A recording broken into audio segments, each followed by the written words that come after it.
First presenter is John Nicholls. He's the Principal Officer for Sexual Health in Edinburgh Council's Children and Families Department. He's been in this field for quite a while, a decade and a half, and has had responsibility for young people's emotional and mental well-being, including substance use and sexual health for that time. He had involvement in the early demonstration phase of Healthy Respect, a program many of you will know about, and has also managed a community-based charity addressing young people's sexual and emotional well-being. And so we welcome you, John.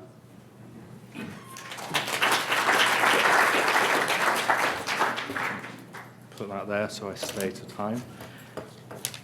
Thank you very much. Thank you for the introduction, and thank you for the opportunity to share with you some work that we're developing in the Children and Families Department in Edinburgh Council. It's work that came about when we looked at our sexual health policy and thought, that's really not fit for purpose anymore. It was tired, it needed refreshing. And we took the opportunity to refresh our policy and start thinking about how we meet the challenge as a department, about how we address multiple risk-taking behaviours, recognising some of the themes that were mentioned this morning, about the clustering of risk behaviours, the commonalities of risk and resilience factors, and also taking a very common sense approach that this is the way lives are lived. People get drunk and have sex. It all happens together. We don't need any further convincing of that. So we weren't entirely sure where this journey was going to take us, and I'll be perfectly frank, we're still not sure where it's going to be taking us, but that hasn't been a reason for not doing anything. So I think Goethe's quote kind of sums up the spirit with which we've been going forward on this. We've begun something. We're hoping there's some boldness in it. I wouldn't go so far as to say there was genius in it, but we hope there's some magic and power that we'll be reaping the rewards of as we go forward. I suppose what we're aware of is it's no longer good enough just to think about sex in isolation. It's no longer good enough to think about drugs and alcohol in isolation. We need to be much cleverer about it, and we need to get everybody on board to do that. Before I bring up a quote from young people, I just want to just get a show of hands from people. Who here has played the lottery? Yeah, scratch cards included, yeah? Okay. Who here has bought a house thinking that'd be a good investment? Yeah. More fool us. Okay. Who here has really told their boss what they think? Yeah, okay. People in the room with their bosses, you're excused that one. Who has maybe drunk too much on an occasion? Maybe snogged the wrong person? Maybe been a bit sick in the morning? Right, okay, you get my point. We all take risks. It's not them and us. And I think young people often feel that we're in a dialogue with them, we're in a position where it's them and us, and actually we're all in it together. What young people told us when we were consulting with them at the start of this process to develop our policy, they told us that they want to learn from their own mistakes, thank you very much. You know, our mistakes are for us, not for them. And they want to be protected from serious harm, but they don't want to be wrapped up in cotton wool either. If ever you want some common sense advice, go to young people. They'll give it to us. They'll say it the way it is. So at the heart of what we're doing is we're seeing risk-taking as a natural part of growing up, of the life experience, and one through which we learn. There is a paradox of protection that I'd reference here as well, and it's this idea that if we keep isolating young people from taking risks, we actually make them more vulnerable. So we need to get some kind of balance here. We shouldn't be foolhardy, but nor should we isolate young people from risk-taking altogether. We do recognise that the adolescent brain is hardwired to take risks and not to be cautious and not to take measured, reasoned assessment of situations. So we have some knowledge that we need to respond to. We can't put our hands up and say it's nothing to do with us, but at the same time, we can't be unduly draconian and over-controlling. What we need to allow is for young people to have the space to grow and the space to thrive. So where did we start? Well, I suppose in Edinburgh, as is the same across Scotland, there's this culture of experimentation, a positive culture of experimentation around professional practice. We've seen today that the evidence base it's growing around multiple risk-taking behaviours, but it's far from complete, and we don't have off-the-shelf solutions that we know are going to work in Scotland. So we're willing to draw on this culture of experimentation, of trial and error, of taking feedback and responding to our learning as we go. And I think here we really need to take a hat off to the voluntary sector, who I think are at the forefront of leading a lot of very innovative work that we can draw on, that we can use to inform practice across Scotland. And I think this is one of the examples of where partnership is really quite key. In Edinburgh, we have examples where the voluntary sector are tying together messages around sexual health and alcohol and drug use, and seeing what the impact of that is on children's learning compared to just talking about sex on its own, for instance. We have other services that tie together work around emotional well-being and sexual well-being as well. So I think we've got a rich heritage of experimentation on which to draw. I think also good old-fashioned common sense. There's a lot of stuff that we already know. Let's apply that. Whilst this policy is looking at multiple risk-taking behaviours, we're not going to throw out what we already know about singular risk-taking behaviours. So, for instance, a model that we have around sexual health where we tie together information, education and services will still be hugely important to us as we go forward, and we can keep building on that. Here, I think we've got a perfect opportunity to be upskilling the sexual health field in things like alcohol brief interventions and cross-fertilising our fields of expertise in order that people are best placed to respond to the fullness of what people present to us when they come to us, as opposed to working single issues. Also, we have knowledge of what works or what's more likely to have a positive impact when it comes to education. What I'm thinking there is a comprehensive approach where we don't just do harm reduction, and we certainly don't say no approach, but we have a much more sophisticated suite of messages with which to reflect the lived realities of young people's lives and their needs. So we're willing to incorporate this learning that we already have and move forward with that. We consulted a lot with young people, with parents, with other professionals, and young people were really frank with us. They said, we want to be at the heart of decision making. We want our views to be heard in matters that affect our lives. And we heard this morning about the notion of connectedness, school connectedness, connectedness with professionals, connectedness with parents, connectedness with each other and the communities in which they're living in.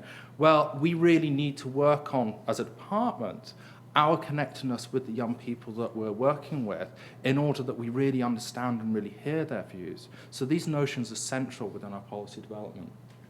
Parents were really frank. They wanted us to be absolutely hard line on what the parental role is. They wanted some black and whites there.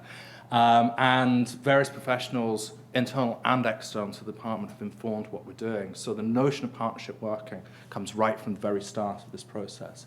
And we're building on foundations.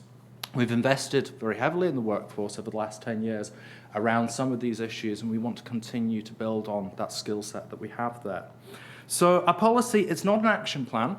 That really hard bit of work comes next. And I'd love to be able to come back in a year's time and say, these are the actions that we've done off the back of it. But what it is we hope it's a really valuable starting point that maps out some of the headline principles that we want all people that are working with us to be applying in their work.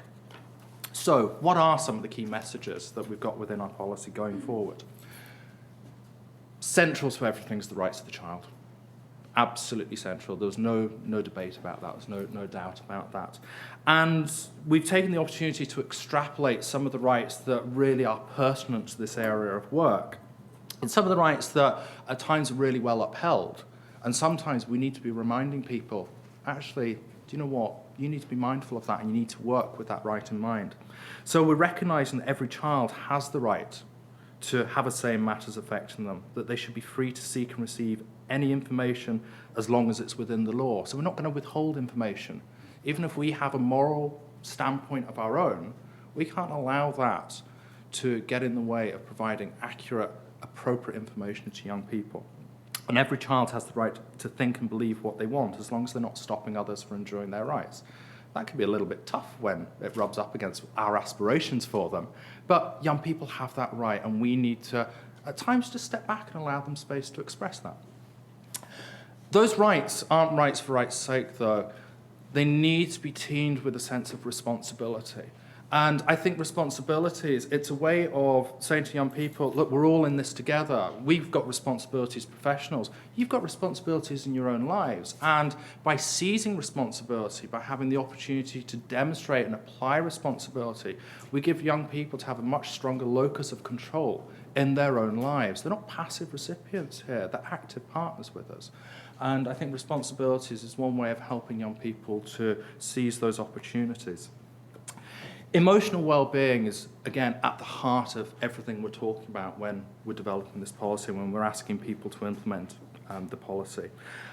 With about 1 in 10 young people experiencing mental health problems within a school environment, we really do need to recognise the critical role that promoting well-being is going to have on all aspects of young people's health outcomes, and especially around risk-taking behaviours. But it's not good enough for us to just be saying we need to work on young people's well-being. We actually need to work on our own as well. If we don't have good, strong emotional well-being, how can we expect to instill and nurture that in young people themselves? So by looking after and nurturing our own sense of well-being, we can start to demonstrate the attributes that come with that, the high levels of self-awareness and self-regulation, the respectful communication with our peers, regardless of what level they're at and what status they have. We should be able to demonstrate empathy and a regard for other people. We should be cooperating and collaborating. We should be showing kindness. Gosh, that word kindness. In a culture where we live management by objectives, we run the country like a car factory, I think, sometimes, and we're always meant to demonstrate outcomes. Kindness is a very intangible thing. It's nonetheless hugely important that we're able to show these qualities in our day-to-day interactions. So we haven't shied away from incorporating that and saying, do you know what, we've got some really important principles here. Intangible as they are, we all know what we mean when we talk about kindness. So let's not shy away from it. What we need to be doing as a department then is creating conditions for these attributes to thrive, for us to feel healthy and well, for us to have a connectedness with the young people we're working with, and for us to be role models, real positive role models in their lives. When it comes to risk and resilience, I'm not going to do what people did this morning much better than I could ever do, but let's acknowledge there are really complex interplays between risk and resilience factors. And what we're asking people when they're working with young people is to think beyond just the risk-taking behaviour and look at the much bigger picture. We have the Goethe Quote, the getting it right for every child approach, which gives people tools to think about how they can assess risk and resilience factors, adversity and vulnerabilities in a child's life. And with this policy, what we're able to do is to bring into the frame those 4 domains that we heard of this morning, of the home, the community, the individual, and the school and learning environment, and really sharpen people's thinking in order that they can probably more accurately reflect the interplay of risk and resilience in any given child's life when the needs come. And I think this, again, is where our relationship with young people is absolutely critical. If we don't have good relationships with young people, how on earth are we going to communicate with them? How on earth are we going to involve them in shaping an understanding of what's going on for them and what's driving their behaviour? So our relationships, again, are absolutely critical here. We can also think of risk and resilience, I think, on 2 different levels at least.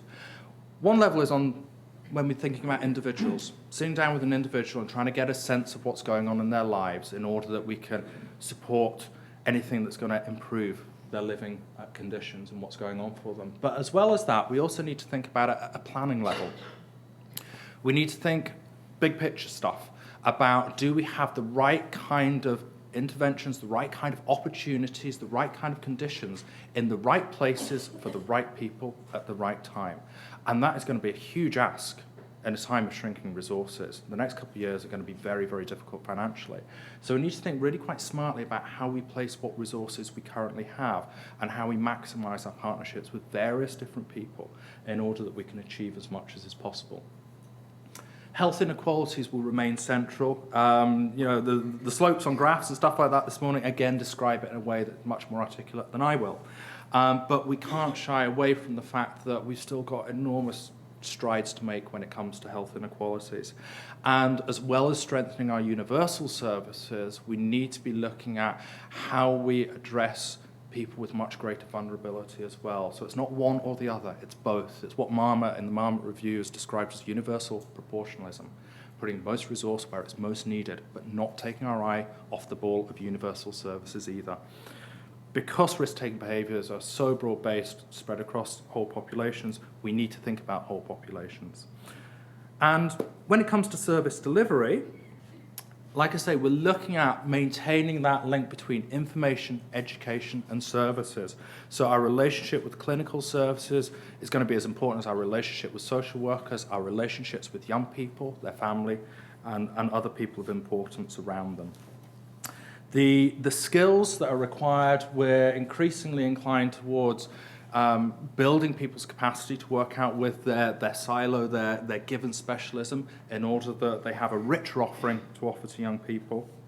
And as I've said, when it comes to educational messages, we need to be thinking beyond the simplistic just say no, the simplistic harm reduction message. What young people are saying, and again, they speak very much common sense to us. It's pointless telling us not to drink and not to have sex. Sooner or later, we're just going to be tempted and pressured into it. Sex and drink is everywhere. What we need is support to say, no, I'm not ready, and advice on how to do it safely. And I like it at the end. They say when young people are told not to do something, they just do it even more. That's just adolescence. I think that's adulthood as well, is it not? So if it's not, I'm an adolescent. So we need a complex suite of messages. We, I think, are quite reluctant at times to voice our aspirations for young people, especially around things like sexual activity. The notion of sexual pleasure, how much do we inspire a sense of aspiration around sexual pleasure when all the time we're being told to drive down teenage pregnancy rates, drive down STI rates? I think there's some really positive messages that need to come out about what our aspirations are for really healthy, really fruitful relationships that are really intrinsic to who we are as people. And I think the more we can talk in those terms, the more young people are going to see us on the same page as them. So our messages to young people need to be somewhat richer than sometimes they are. Also, we need to be careful that we're not making assumptions about who is and who isn't engaging in risk-taking behaviours. Broad-based studies can show us groups of young people that may be more inclined to be taking risks or more likely to be taking risks. But let's not overlook the fact that within population groups there's masses of diversity. So we need to be very careful that we don't just have a harm reduction message for very vulnerable young people because we think they're all taking drugs or they're all drinking. Because if we do that, we then start to reinforce social norms that actually need challenging. So the notion of social norms and challenging social norms in ourselves, as well as supporting young people to challenge them amongst themselves and in their peer group, going to be important for us as well. And our partnership with parents and carers is going to be critical. Yeah, the relationship parents and carers can have with children and young people we see as one of those super buffers. It's such a protective factor when it works. And we also need to think of our role as corporate parents for those young people in our care as well. How much do we demonstrate a consistent approach to parenting? And how much do we support parents to do that? Where's the emotional warmth? Where are the clear boundaries and the supervision? Where's the responsive interaction? Where's the time spent together doing shared activities?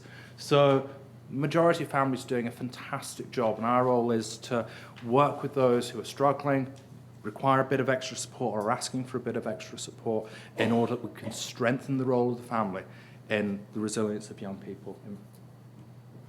Also, self-evaluation.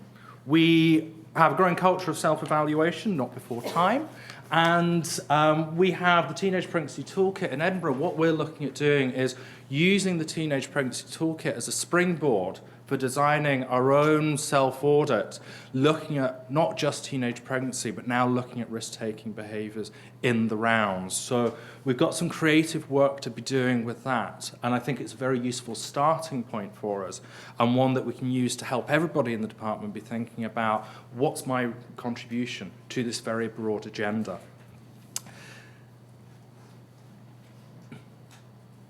To implement it, we're going to need strategic leadership because it's such a broad agenda. We're asking people to come on board that maybe haven't seen risk-taking behaviour as part of their work before. But because the risk and resilience factors are so broad, then everybody's got a role to play somewhere in this agenda. And we need hearts and minds to be won in order that people buy into this and understand the contribution they've been making. A culture of inquiry and feedback is going to be informing what goes forward, what work we experiment with, and what work we leave behind. And I think we need to be honest with ourselves that we're talking about risk-taking behaviour here. We need to take some risks ourselves. We don't necessarily know the outcomes of all our interventions, but we need to try things. We need to experiment, we need to be brave, and we need to give ourselves space to do that, knowing that not everything's going to work. That's the risk we need to take in this environment. And we've got a lot of questions over universal and more tailored responses. Where, do you see what I did there? Are universal and more tailored responses, well, I say targeted, I've learned that today. What can we do and where? What capacity do we have? What are we going to be focusing on in the first instance? We've got a lot of problem solving to do around that. But I think we've also got some quick wins as well, because we do have a skilled staff workforce, and sometimes it's just about giving people permission, shaping people's thinking. I think there's some quick wins to be had here as well. So it's not that we're starting from scratch, and it's not that we've always got a mountain to climb. We just need to shape a few things. And I'm going to, just for the sake of time, skip over that. And I suppose just finish with this idea that, okay, this is a quote from These Are Our Bairns, which is looking at young people in care, but let's put the care issue to one side. What we're trying to do is shape a policy and shape the practice of 9,000 people. That's a huge ask. That's a massive ask. And it is going to take a lot of effort and a lot of focus, but at the end of the day, it's going to be delivered by individuals. And it's our relationships with young people that I think are absolutely the heart of what we're doing and going to be absolutely critical as to whether we succeed or otherwise. So I'll just leave that with you. Thank you.